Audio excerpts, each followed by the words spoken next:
جهزي صف العيش وسيبي الباقي علي، بس اوعي كده علي. وصفتنا من جمال وحلاوة وصفتنا اليوم هتعمليها كل يوم، هتعمليها فطار وغدا وعشاء. إيه سكر يا سكر، بجد بجد طعمة طعامة. نسمي الله ونصلي على الرسول عليه أفضل الصلاة والسلام.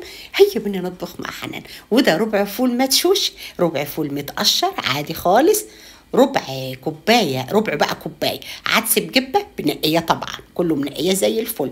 هغسله ولا هنقعه ولا اي حاجه، بس هغسله مره واثنين وثلاثه واصفيه واحطه بقى في الحله بتاعتنا اللي هنرفعها، ولا هقول لك فواله ولا اي حاجه. طماطمتين 2 ده مقدار ربع كيلو فول، نص كوبايه عدس بجبه غسلته بس ما نقعتش، جزرايه حجم متوسط غسلتها كده وقطعتها عشوائي خالص، نص بصلايه لو البصله دي كبيره، لو صغننه احط واحده، 4 فصوص توم، معلقه بابريكا، مفيش بابريكا يا حنان احط معلقه صلصه. طيب يلا بينا، نص معلقه كمون ونص معلقه ملح. هنحط الملح بتاعنا عادي برضو خالص، كله بيستوي. الوصفه دي كلها من اول ما تبداي بيها لحد ما تاكليها نص ساعه. لتر ميه عادي خالص ساقع مفيش مشكله. اول ما تغلي هدي البوتاجاز عليه، هدي بس البوتاجاز خليه وسط كده وغطي. ده كده هياخد 10 دقايق كده في الاول، وبعد كده ده ربع ساعه. دي يعني انا كنت بقى قاعده ببص في الساعه، ده ربع ساعه اتشربت كده لسه ما استوتش شويه. غليت بقى الكاتل، ما هتاكلوش بقى ميه ساقعه.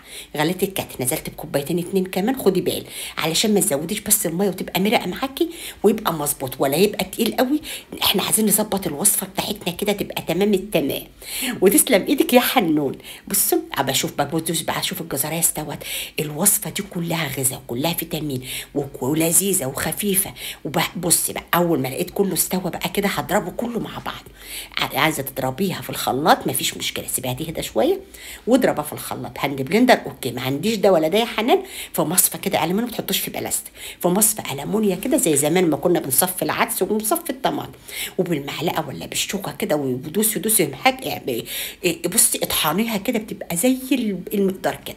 ضربته بسم الله ما شاء الله، لا حول ولا قوه الا بالله. شايفين الجمال ده؟ حطيت ربع معلقه ملح بس عشان اظبط بقى من كتر سكريه الاكل، ومن كتر ما هو سكر يا سكر حلو قوي. حتى ناس سكر طبعا، انتوا كلكم اللي سكر وعسل وقلوبكم الجميله. خلاص كده حلو. طيب هنعمل بس حبه بتنجان كده على السريع.